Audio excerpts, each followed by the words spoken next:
Hello everyone. I hope you are able to see my screen. Yes.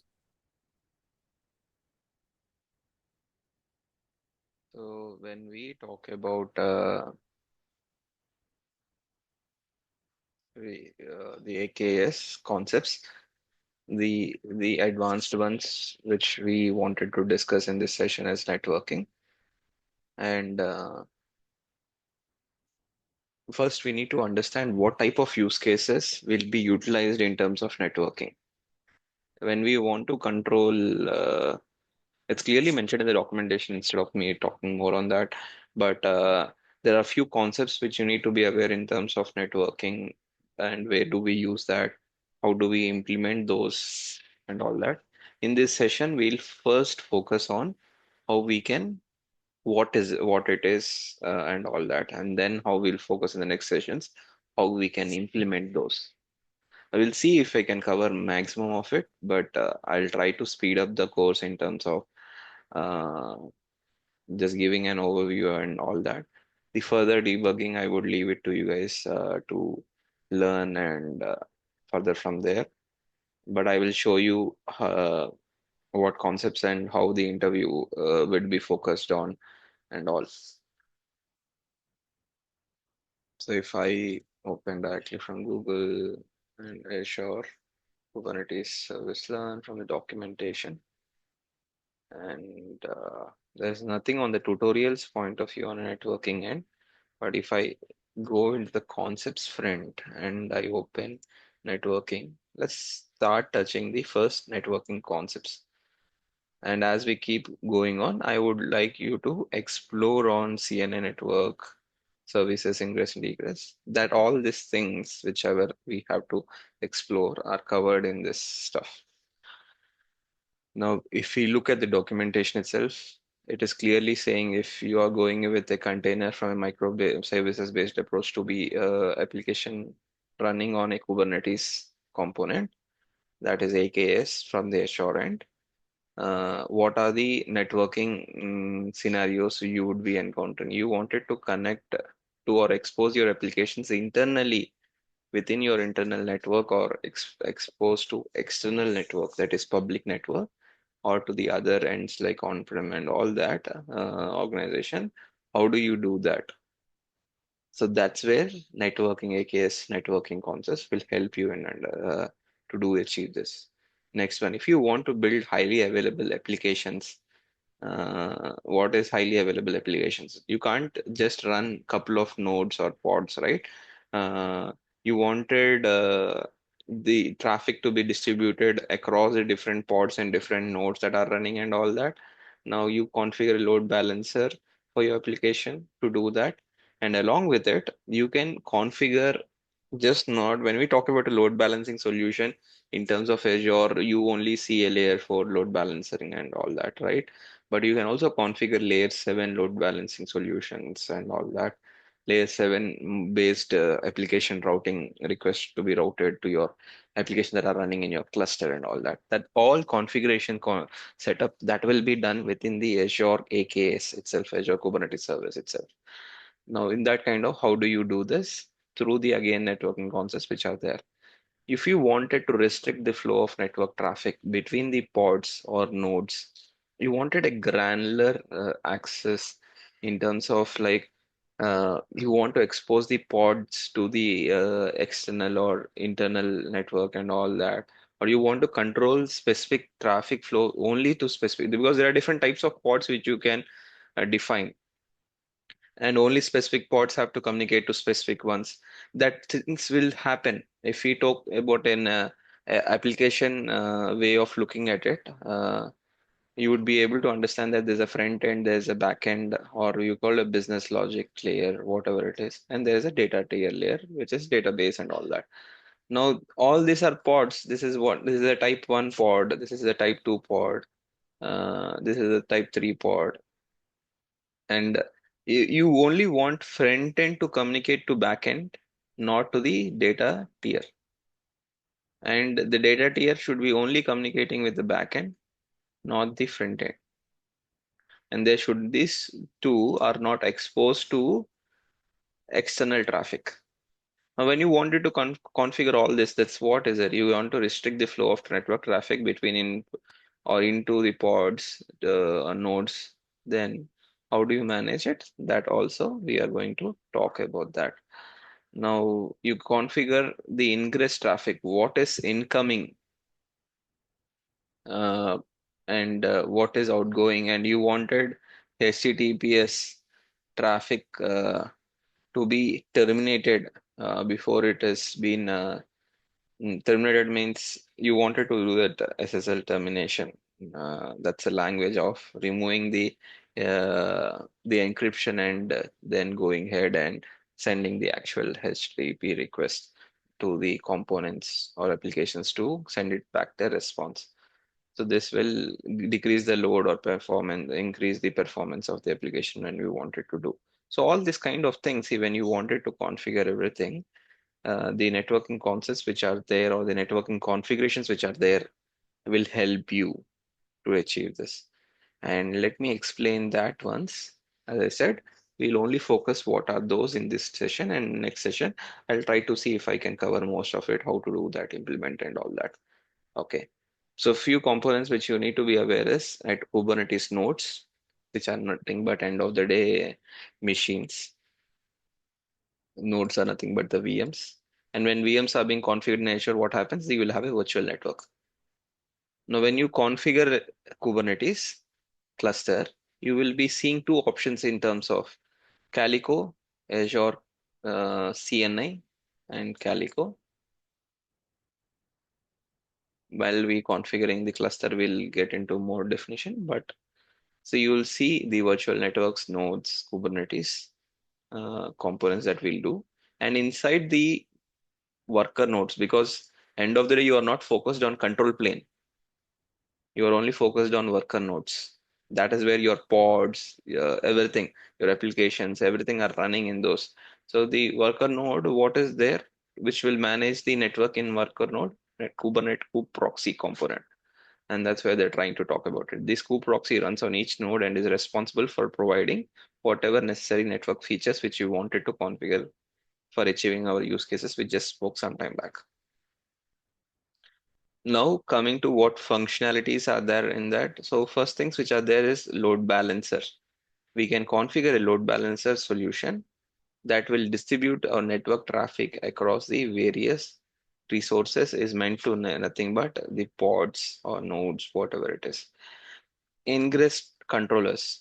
Now, ingress controllers, as I said, we can not just configuring a basic load balancer solution to just route the traffic and all that, but you can also do a layer 7 routing, okay, to so that that will help in terms of directing the network application traffic. This is where ingress controllers are heavily utilized in the front end ones when we wanted to control our HTTP requests and all that. When we wanted to control that, these ingress controllers will help in terms in deep way. So what is this? It is security in terms of it. If you wanted to remove some attacks, you wanted to control what level of HTTPS requests are coming in and all that, that was controlled completely from the ingress controller. And it will also help us with the termination, SSL terminations and all that. Now the third one which we can see is egress traffic controller.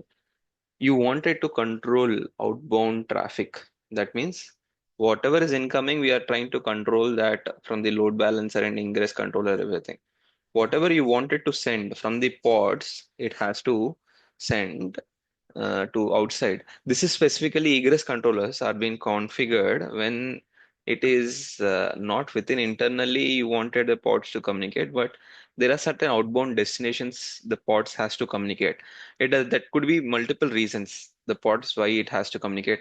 Maybe because it has to when your Azure Kubernetes cluster is being configured, you will also see certain times Azure container apps being configured, Azure function apps being configured, which will go and do certain functionalities based on the event triggers and all that which will happen. Now that time the pods has to communicate and get the data and all that. So they do a great job, this egress traffic controller, which will help us control how the traffic has to go and all that. So and it also helps us uh, what do you say, within the cluster node, it was helps the traffic to where it is going end of the day and all that. It helps in that. Now, network policies are mostly widely spoken about, and this is where you would get questions on. Why? Because so far we explained in the cluster level, in and out and all that. Within the cluster, within the node, within those cluster architecture component, everything, you wanted certain pods to communicate with each other and all that. So all these things, we can define a lot, many things from a network policies point of view. And as we keep seeing certain scenarios, I will focus what to do in terms of how when we are saying in next sessions, what we are going to configure, how this each play, what is being the role is being played in terms of features and all that. That's where you will see majorly on network policies, because load balancers is pretty simpler. Ingress controllers also, it's okay to understand, but I feel most of them will in interview will focus on network policies. I'll clear my drawings. I will go to the next one. In a context of Azure platform, creating load balancer. Okay. On Azure simultaneous setup. This is pretty much simple. It just need to run an external, uh, what do you say, a service. In terms of config kube manifest files, you will mention the kind of service for the load balancer to be running there. And as you open pods to pods, and you'll assign certain, so you can go ahead and assign some pods certain IPs if you wanted, and that's where that concepts will be coming on here. Okay, so when you wanted to do that, enable ports and all that, so this will help. And Azure can also manage external DNS configurations for HTTP applications routing as a new ingress routes are established. So this is helping in terms of HTTPS and SSL terminations and routing, layer 7 controlling and all that comes in the ingress routes. Now, when we talk about how we can configure within the pods and all that networks, there are two types of concepts which comes in. Overlay networking model, flat network model. So if they may come back with certain questions, what do you have you utilize, what type of network model have you utilized, or what is overlay network model? What is a flat network model? Which is the most preferred model? So overlay network model is the most preferred one compared to a flat network model. There's a reason why they do it. So overlay network model, what does it do is on top of an Azure, when you are deploying your cluster and you're configuring, your nodes are being utilized from a specific network. So a specific VNet. Within that, a specific subnet is given. And in that subnet are those IP addresses are being assigned to those nodes, which are nothing but VMs. The VMs are getting their private IP address from this subnet. Now, in overlay network, you will give another layer of network in the within the pods, which will have a different CIDR range. You can specify a specific CIDR range. Uh, CIDR range is nothing but IP address space. Okay. And you can use this and you can assign IP addresses to the pods.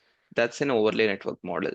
And that's what is the most preferred ones. Flat network model is from the VNet, you see nodes and all that, but you can give assign pods an IP address from another subnet.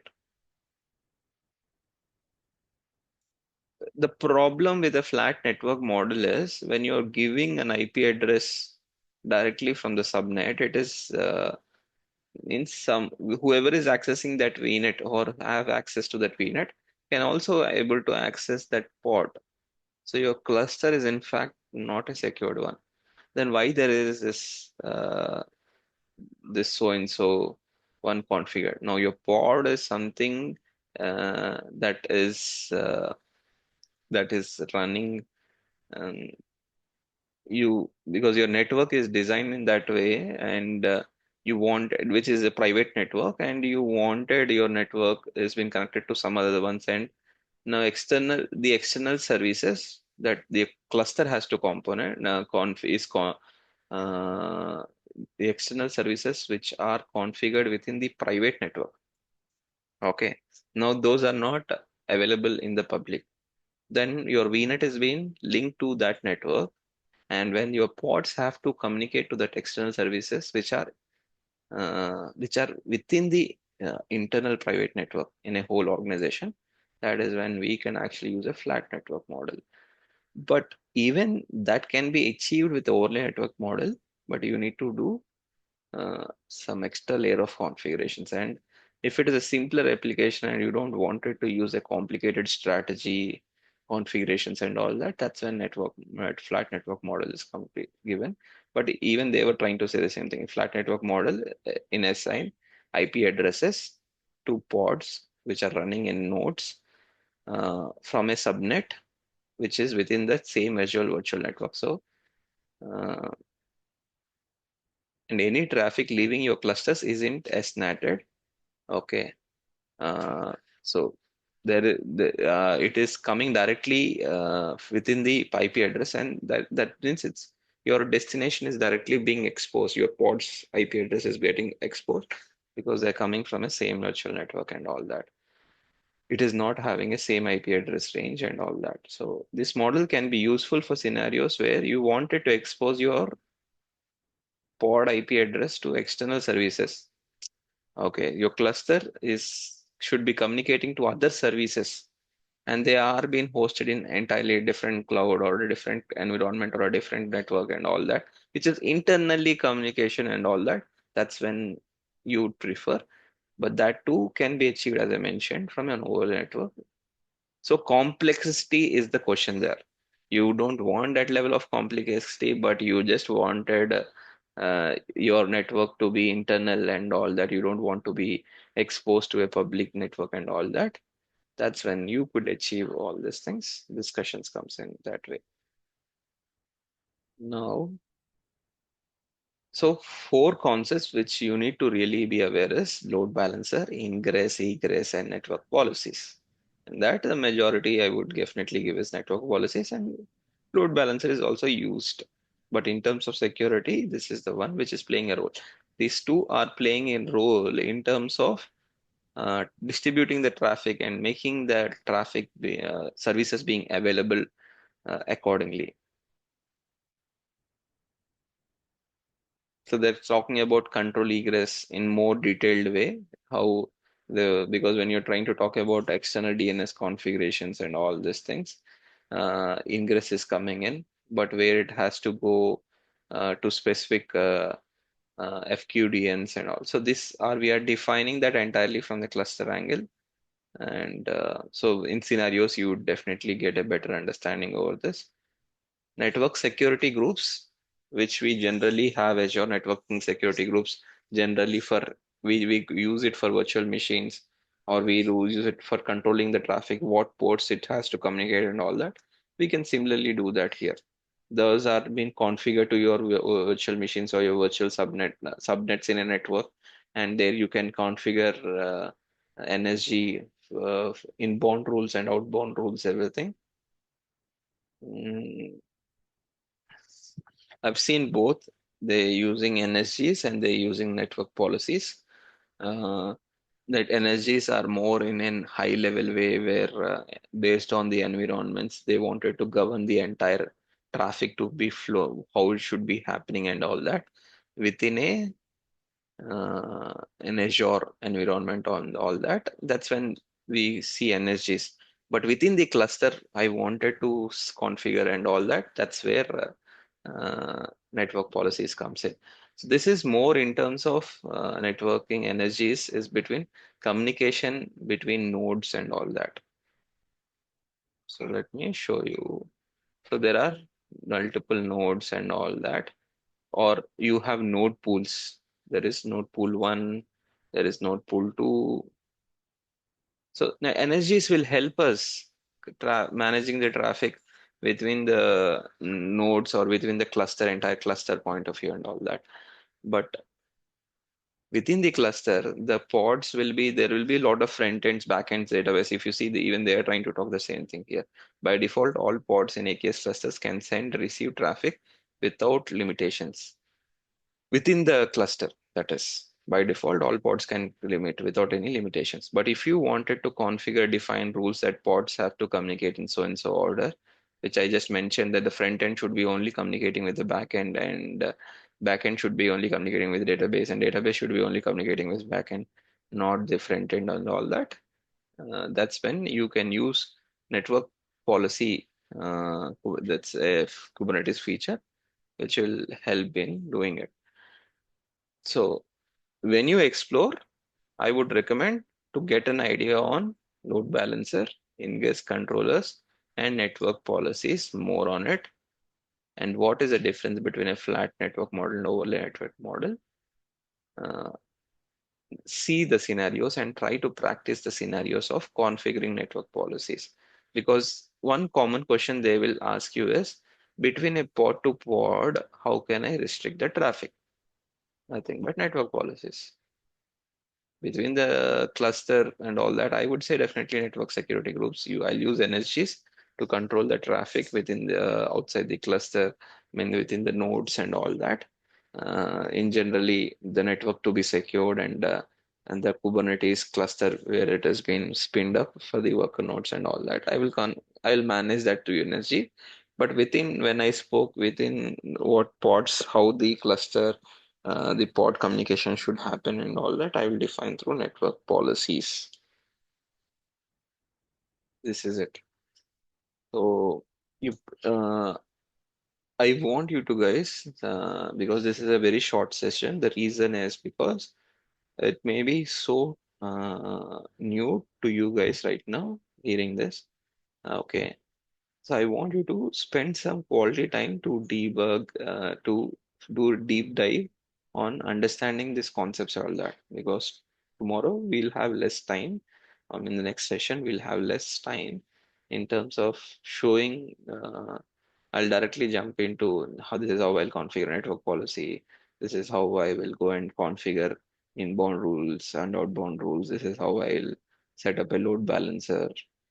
This is how I will ensure that my pods are communicating externally based on the time it can permit. And post that, I will jump into talking about how we can do troubleshooting, which I feel that is next one, which is very important. And then we have monitoring. So I don't want it to take these sessions for more than another 5, 6 sessions. Two sessions I'll focus on monitoring, two sessions on troubleshooting, and one more session on networking. That will wrap up the Kubernetes, and we will jump into the Terraform point of view. So let me answer the questions. Uh, Network model concept. If I just so so what is it? This one difference from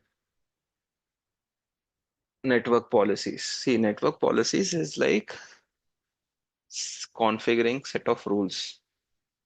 I wanted to define rules that this so and so port communication should be allowed within this IP address range or to this specific IP addresses. These specific, I wanted allow 80 port, 443 port, and all that. So I can configure within a pod the communication that has to happen through network policies. Now, what is network model? Using this network model is where I am giving IP addresses to pods. Okay. Your cluster won't allow, if you are by default, you would not be, Azure will, Kubernetes or the Kubernetes cluster will take care of configuring what IP addresses that should have for the pods and all that. But you wanted to configure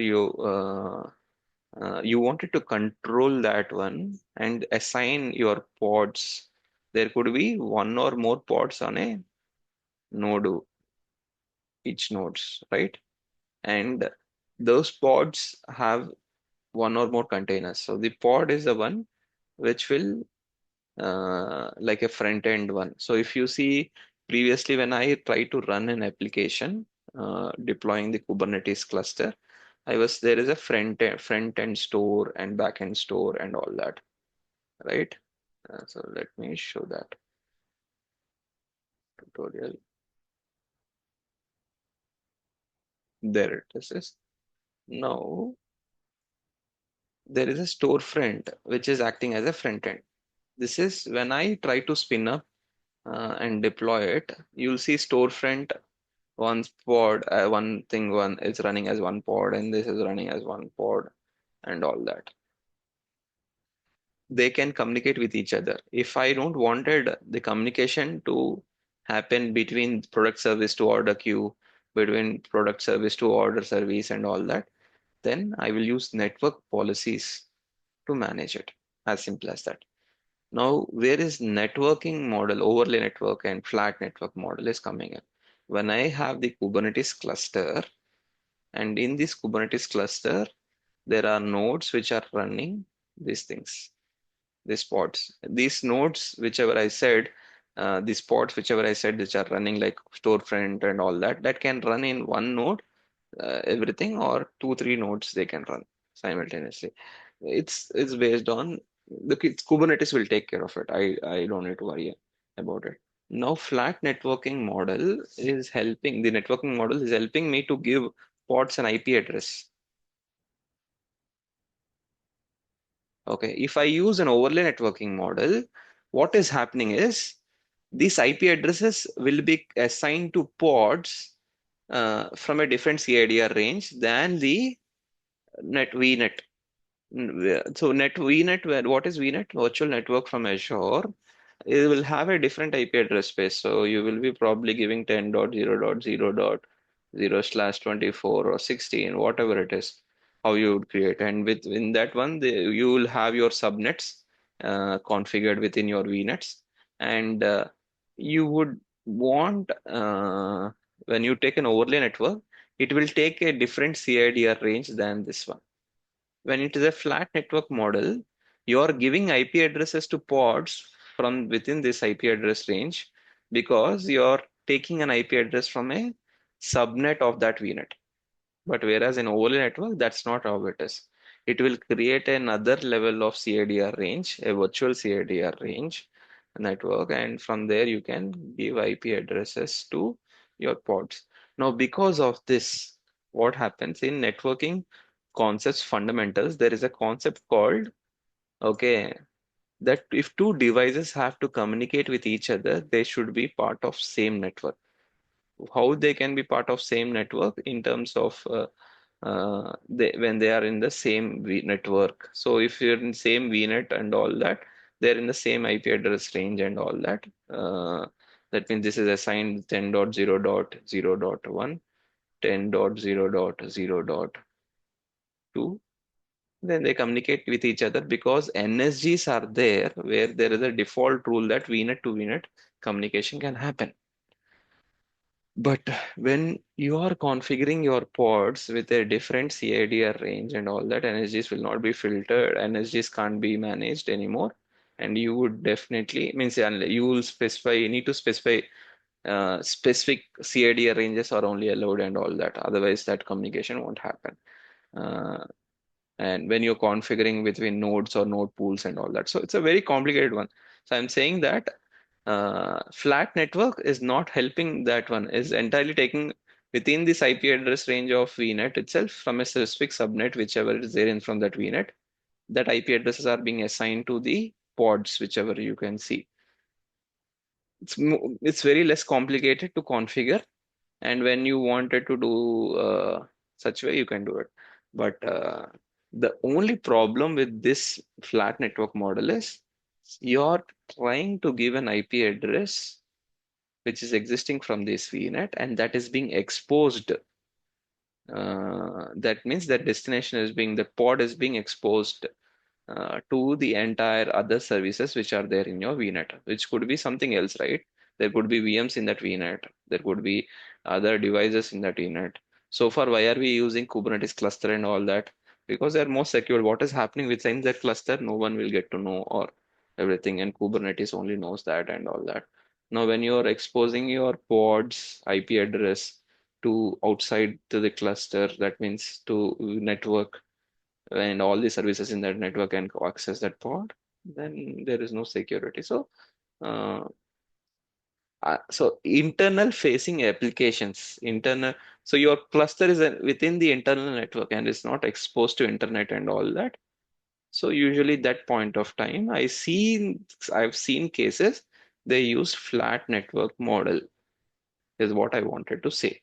Otherwise, they will definitely prefer overlay networking model is what my point.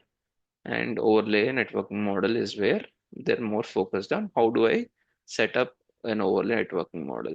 So that level of understanding you would need, if at all, if that level of understanding only comes if you are actually a Kubernetes administrator and all that. So being an AKS guy, uh, you may not be able to understand too much on that, but uh, it's good to know. Really, a good Kubernetes AKS guy should know about how to configure an overlay network model, how to configure a flat network model, and all that. I've tried to demystify all this. Uh, Going deep dive from the basics, I try to explain it. But if it's still feeling complicated, you need certain time to read it once again, see it again, and then come back with questions on that. So then we can give you a better picture on this. So thank you guys.